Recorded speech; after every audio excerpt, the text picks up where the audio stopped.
प्रवक्ता बीजेपी नासिर सलीम, प्रवक्ता सपा कुलभूषण त्रिपाठी, प्रवक्ता कांग्रेस और निरंजन पोद्दार राजनीतिक विश्लेषक के तौर पर हमारे साथ जुड़े हुए हैं। कृष्ण मोहन पांडे, आप अपनी बात पूरी कीजिए, उसके बाद मैं दूसरे मेहमानों के पास जाता हूं। मैं यही कह रहा हूं कि संविधान कोई एक ऐसी पुस्तक नहीं है जिसमें धाराओं का संकलन हो और एक तो 10-20-50 धाराओं का संकलन कर दिया गया हो और उसको संविधान, भारतीय संविधान जो है वो वर्षों से भारत की परंपरा, आदर्श, मूल्य और संघर्षों की एक संकलित जिसमें लोगों के आत्मसम्मान से जीने की परंपरा का कैसे लोगों के अधिकारों को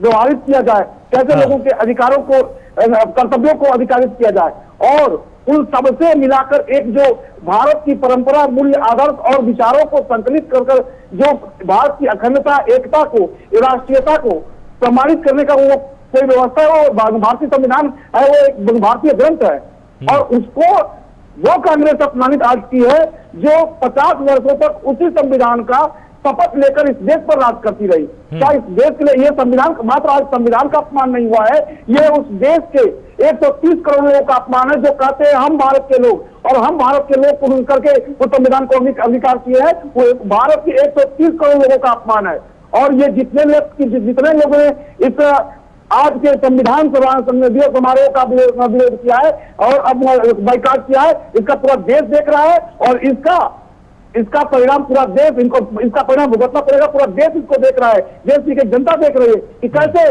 जो इस देश का संविधान प्राण है उस प्राण का अपमान किया गया है। तो यहाँ पर जिस तरह से आपका कहना है कि उन्होंने अपमान किया है, नासिर सलीम, आपने संविधान का अपमान किया है या आपने सिर्फ और सिर्फ यहाँ पर जो भी संविधान दिवस मनाया जा रहा था उस समारोह का आपने बहिष्कार किया है या आपको भरोसा नहीं था बाबा साहेब पर, आपने तब इस तरह का कोई कदम उठाया जैसा कि बीजेपी लगातार कह रही है? आलोक जी नमस्कार, आदाब और आपने मुझे जोड़ा अपने पैनल से। देखिए आलोक भाई, सबसे पहले तो मैं ये बोलना चाहूंगा आप सभी को संविधान दिवस की बधाई और शुभकामनाएं समाजवादी पार्टी की तरफ से और साथ ही साथ हम बाबा साहब अम्बेडकर, डॉक्टर अम्बेडकर साहब को भी याद करेंगे और बहुत आज इम्पोर्टेंट दिवस है संविधान दिवस। और देखिए आपका सवाल बड़ा अहम है तो इसलिए मैं थोड़ा समय चाहूंगा इसके जवाब देने के लिए। देखिए मुझे आश्चर्य ये है और हैरानी ये है कि भारतीय जनता पार्टी ये कह रही है कि संविधान दिवस हमने उसकी धज्जियां उड़ाई, मगर मैं ये पूछना चाहूंगा और आपके माध्यम से ये पूछना चाहूंगा कि ये बताएं इतने चर्चे हुए पिछले 7 साल में और लगातार जो पार्टियां हैं ऑपोजिशन की उन्होंने यही सवाल उठाया। सबसे बड़ा मुद्दा किसानों का मुद्दा था, ये 3 काले कानून का था। हम बोलते रहे अगर 600 से ज्यादा अधिक किसान की जान चली गई, इन्होंने कभी जवाब नहीं दिया। हमने पार्लियामेंट में उठाया, संसद में हमने सवाल उठाया, जवाब नहीं दिया। इन्होंने मौका नहीं दिया कि जो आपकी ऑपोजिशन पार्टी थी हम सब एकजुट के हमने सवाल पूछा जिसके हित में था, कम से कम उससे तो पूछिए। उन्होंने नहीं जवाब किया उसका। उसके बाद सबसे बड़ा उदाहरण मैं देना चाहूंगा आपको पंचायत चुनाव का उत्तर प्रदेश में जो हुआ अभी हाल ही में आपके बीच में सेकंड कोविड वेव से पहले, उस चुनाव में आपके सामने है, ये पहली बार हुआ होगा इतिहास में भारत देश के उत्तर प्रदेश में ये सदस्य जिसके सबसे ज्यादा थे उसको वो पार्टी हारी गई। ये बताइए संविधान की धज्जियां ऐसे नहीं उड़ती है क्या? इतने काले कानून लाया, नोटबंदी कानून ले आया। आज ये बताइए आरबीआई की रिपोर्ट कहती है बार बार कि कैश वापिस आ गया है, काला धन वापिस आ गया है, तो उस पर एक अलग रंग किया गया।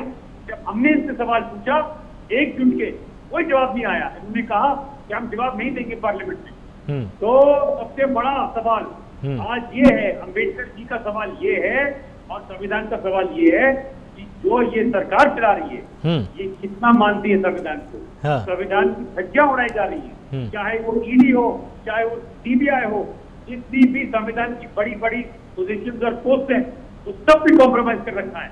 और ये नहीं, ये बताइए नसीम से क्या हुआ? गृह मंत्री के जो बेटे हैं आज भी वो क्योंकि प्रेशर आप लोगों ने बनाया और मैं मीडिया वाले की तारीफ करना चाहूंगा, आप पत्रकारों ने उस पर प्रेशर डाला तब जाके कुछ अरेस्ट शुरू हुए। मगर अगर इनका बस चलता होती या मान लीजिए आज पत्रकार भी मारे गए, पत्रकार बेचारे अपना काम करे संविधान का, आपका काम है रिपोर्ट करना, आप भी मारे गए, पत्रकार भी मारे गए, तो कौन सी संविधान की बात करती है भारतीय जनता पार्टी? हम जवाब मांगते हैं। आज महंगाई चरम पे है, किसान परेशान है, गरीब पिछड़े दलित सब पीछे चले गए। ये बताइए कौन सी विकास बात करते हैं? अभी आपने मुख्यमंत्री की भाषण सुनवाई, ये कह रहे थे गोरखपुर 2.5 से 3 घंटे का सफर रह गया है लखनऊ से। आप ये बताइए, इनसे पूछिए 60% से ज्यादा जो जमीन थी पूर्वांचल एक्सप्रेस वे की, वो किसके सरकार में ली गई? हमने पूरी ऑक्यूपाई करी।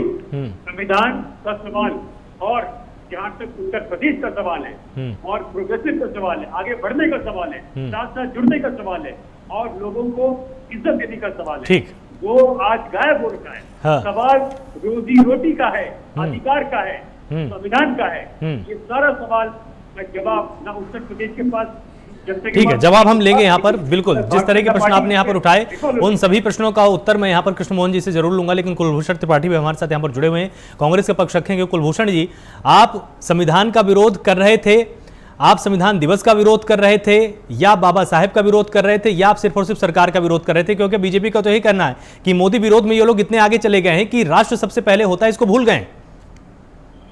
सबसे पहले आलोक जी, आपको और सभी को संविधान दिवस की बहुत बहुत बधाई, और इस देश के किसानों को, इस देश के मजदूरों को, इस देश के संघर्षशील लोगों को और इस देश के उन लोगों को जो संविधान को आधार बनाकर आज अपनी लड़ाई लड़ रहे हैं, उन सभी को बधाई। रही दूसरी बात कि कांग्रेस आज किसका विरोध कर रही है, तो कांग्रेस सिर्फ तानाशाही का विरोध कर रही है, कांग्रेस सिर्फ फासिज्म का विरोध कर रही है। इस समय जो देश की व्यवस्था है, प्रदेश की व्यवस्था है, वो फासिज्म की व्यवस्था है, कैसे? वो नाजिज्म की व्यवस्था है, वो हिटलरशाही की व्यवस्था है। मैं समझाना चाहता हूं कि भारतीय संविधान को जब बाबा साहब अम्बेडकर ने लिखा तो उन्होंने कहा कि संविधान की आत्मा है मूल अधिकार। अनुच्छेद 32 जिसके तहत कि किसी भी आदमी के मूल अधिकारों को उल्लंघन होता है तो वो सुप्रीम कोर्ट जा सकता है, और उसको कौन से मूल अधिकार दिए? समता का अधिकार, स्वतंत्रता का अधिकार, शोषण के विरुद्ध अधिकार, शिक्षा और संस्कृति का अधिकार, धर्म का अधिकार। आज इस सरकार ने आम जनता से वो सभी अधिकार छीन लिए हैं।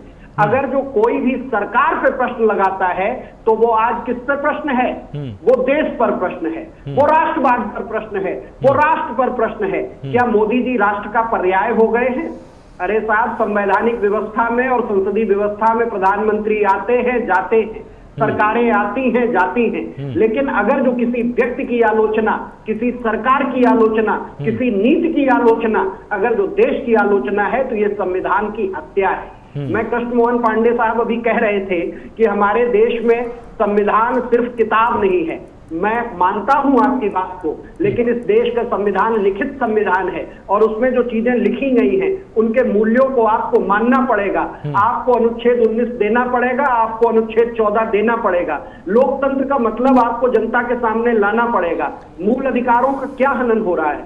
आपके केंद्रीय गृह राज्य मंत्री का स्टेटमेंट है घटना से पहले कि मैं क्या था, घटना के बाद है कि एक साक्ष्य मिल जाएगा तो मैं तुरंत इस्तीफा दे दूंगा। आज सुप्रीम कोर्ट में 60 लोगों की गवाही है कि आशीष मिश्रा वहां मौजूद थे। तमाम गवाही के बाद हमारे केंद्रीय गृह मंत्री आते हैं और कहते हैं दूरबीन लगाता हूं तब भी माफिया उत्तर प्रदेश में मिलता नहीं है।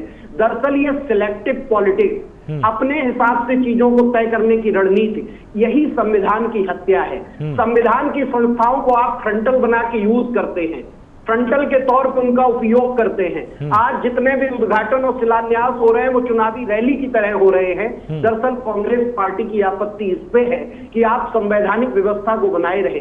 अंतिम बात आलोक जी जोड़ता हूं कि संवैधानिक व्यवस्था में इस देश में संसदीय परंपरा है और संसदीय परंपरा में प्रधानमंत्री का पद बहुत महत्वपूर्ण होता है।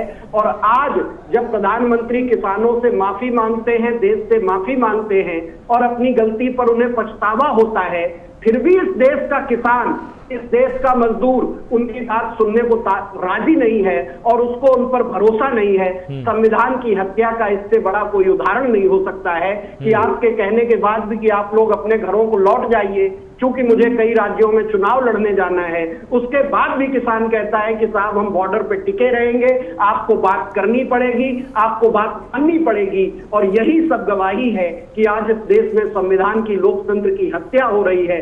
ऐसे समय में सिर्फ आडंबर सिर्फ आयोजन, सिर्फ इवेंट मैनेजमेंट, कभी भी संविधान दिवस मनाने की नीयत नहीं है। इस पार्टी की नीति और नियत दोनों में खोट है, जिसको लेकर कांग्रेस पार्टी, आपने भी अपनी बात यहां पर रख दी। हमारे साथ निरंजन पोद्दार यहां पर जुड़े हुए। निरंजन पोद्दार, आपने दोनों पक्ष आपने सुन लिया, आपको क्या लगता है किसके दावे में कितना दम है?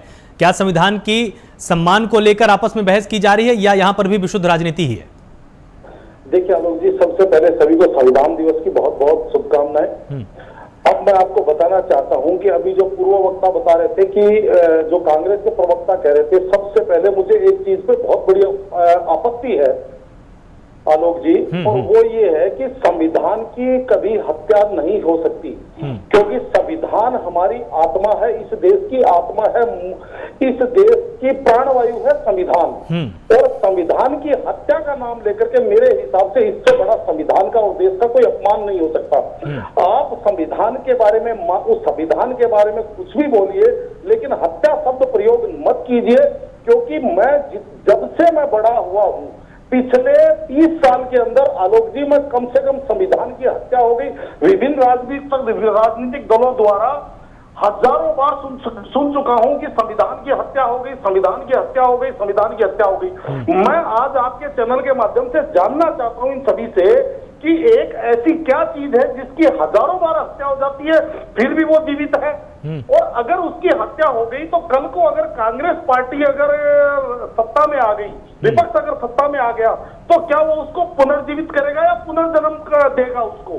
तो भाई साहब, इसलिए ये हत्या का नाम ना लीजिए, ये सबसे बड़ा अपमान संविधान का मैं मानता हूं। अब दूसरी बात, मेरी बात थोड़ा सा मैं अपने विचार रखना चाहता हूं। देखिए, ऐसा है कि व्यक्ति एक होता है लोकतंत्र के अंदर, गणतंत्र के अंदर, एक होता है विपक्ष और एक होता है विरोधी।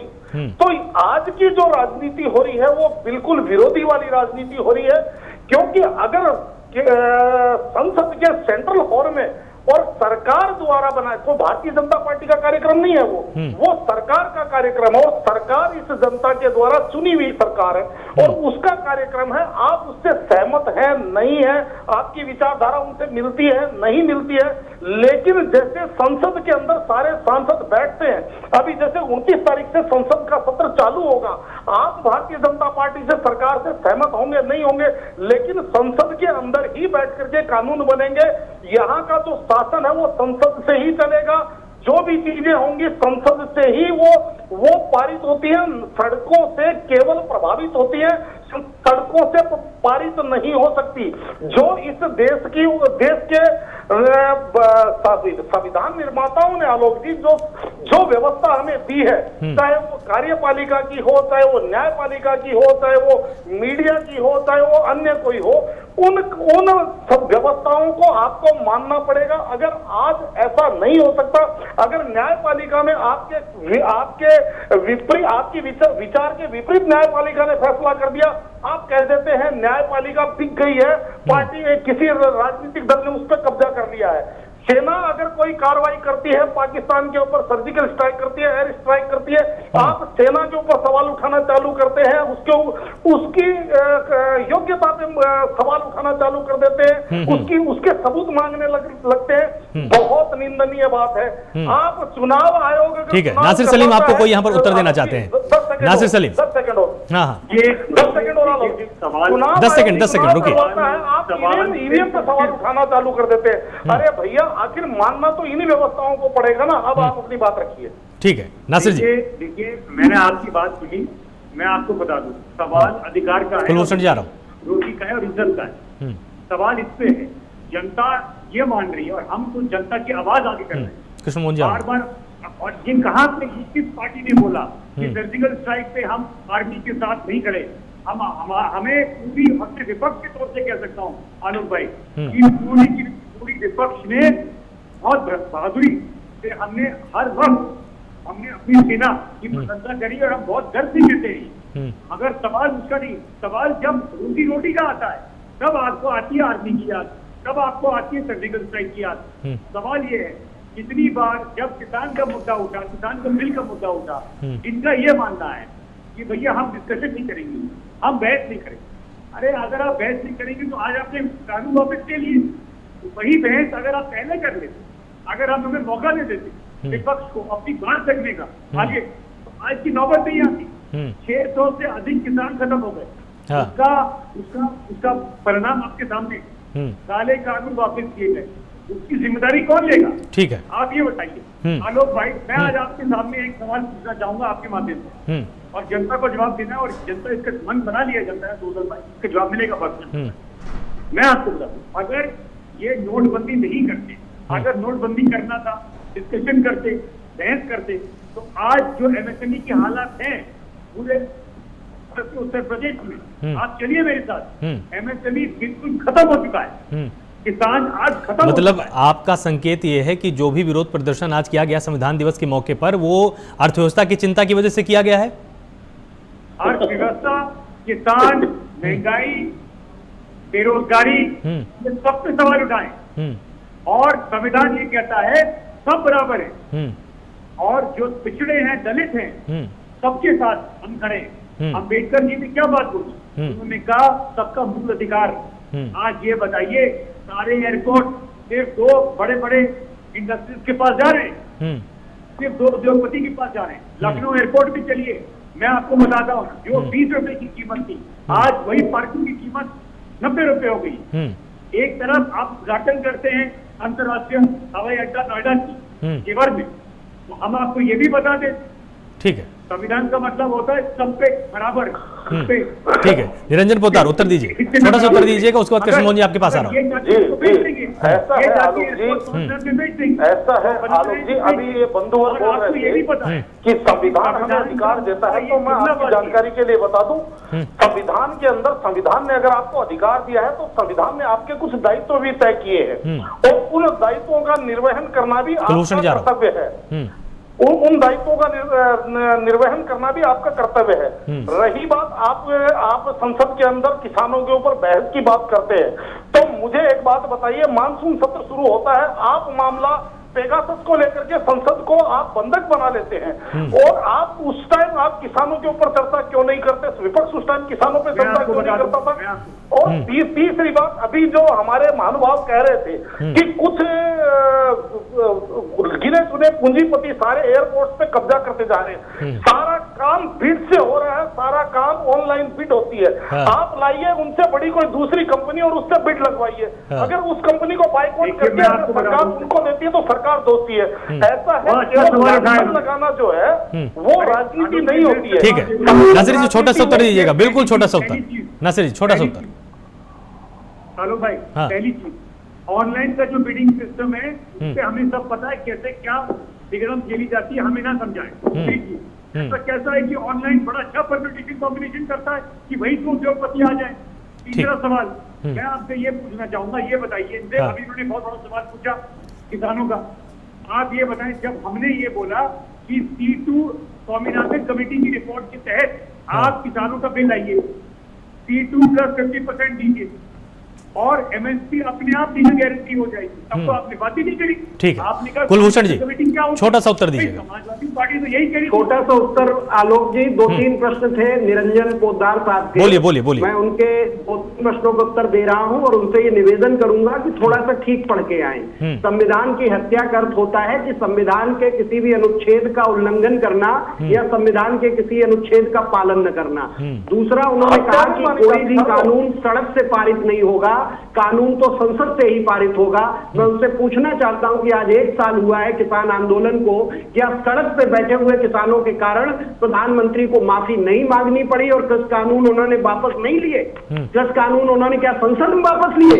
उन्होंने रोड की ताकत से वापस लिए। दूसरा, वो कहेंगे कि फलाना बिक गया, फलाना ऐसा हो गया, तो मैं उनसे कहूंगा कि संविधान के एक भी अनुच्छेद, एक भी उपखंड, एक भी सब अनुच्छेद का उल्लंघन होगा तो उसको हत्या ही माना जाएगा, और इस समय ये एसआईआई सरकार इसी पर तुली हुई है। दूसरा, इन्होंने कहा ऑनलाइन बिड होती है, उससे बिकते हैं। ऑनलाइन बिड के लिए आपने छोड़ा किसको है? अडानी और अंबानी के अलावा इस देश में बिडिंग कर कौन सकता है? निरंजन साहब खुद बता दें कि उनका कितना है टर्नओवर और वो कौन सी बिडिंग में पार्टिसिपेट कर सकते हैं। ये सब लफाजी और जुमलेबाजी ये सब सरकार कर रही है, और वही आपके चैनल पे। ठीक है, आपको यहाँ पर उत्तर देना चाहते हैं कृष्ण मोहन पांडे जी। आलोक जी, और मैं एक एक करके सबका उत्तर देना चाहूंगा। हमारे संक्षिप्त उत्तर दीजिएगा क्योंकि समय पर थोड़ा सा कम है। हाँ, उन्होंने कहा कि पहली बार उत्तर प्रदेश में हुआ कि पंचायत चुनाव में अलग अलग तरह की प्रक्रिया की गई और जिसमें इनको दुख हुआ। आपके पास जुडिशरी है, यदि संसदीय व्यवस्था को मानते हैं, आपके पास जुडिशरी है, जुडिशरी के पास जाइए और जुडिशरी इस देश के इस संविधान की संरक्षक है, वो आपकी बातों को सुनेगी। यदि संसदीय व्यवस्था पर विश्वास रखते हैं तो आपको न्यायपालिका पर भी मित्र आपको विश्वास रखना होगा। दूसरी बात, हमारे कांग्रेस के मित्र ने कहा कि ये तानाशाही सरकार है। इससे बड़ा इन्होंने बार बार ये शब्द कह रहे हैं कि संविधान की हत्या हुई है। इससे बड़ा संविधान की को गाली क्या हो सकती है कि एक चुनी हुई सरकार का, इस देश में चुनी हुई सरकार के चुने हुए प्रधानमंत्री को ये तनाशाह कर रहे हैं। क्या किसी देश का चुना हुआ प्रधानमंत्री कहीं का तनाशाह हो सकता है? वो भी भारतीय जैसे संसदीय प्रणाली और संविधान, जिस देश को संविधान चलाता हो उस देश के प्रधानमंत्री को तनाशाह करना ये खुद में एक अपमान है। दूसरी बात, इन्होंने कहा कि हम उस कार्यक्रम का विरोध कर रहे हैं। वो कार्यक्रम क्या भारतीय जनता पार्टी का था?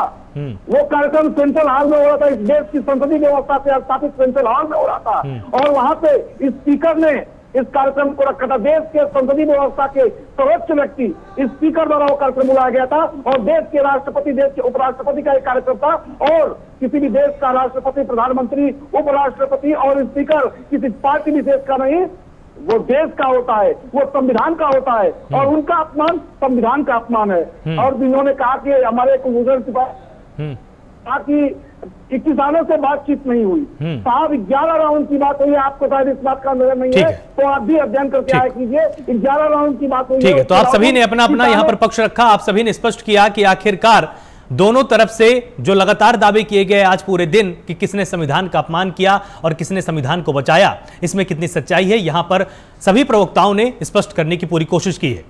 नेहरू के कुछ शब्दों को हमें हमेशा याद रखना चाहिए जब उन्होंने संविधान और संसद को लेकर कहा था। उन्होंने कहा कि जब जब बातचीत की जाएगी कि संसद सर्वोपरि या जनता, तो जनता ही सर्वोपरि मानी जानी चाहिए क्योंकि जनता से ही चुने हुए प्रतिनिधि लगातार संसद को शक्ति देते हैं। आप सब भी लगातार जुड़े रहिए प्राइम न्यूज के साथ ताकि और भी अधिक खबरों पर आप लगातार अपडेट रहें। नमस्कार।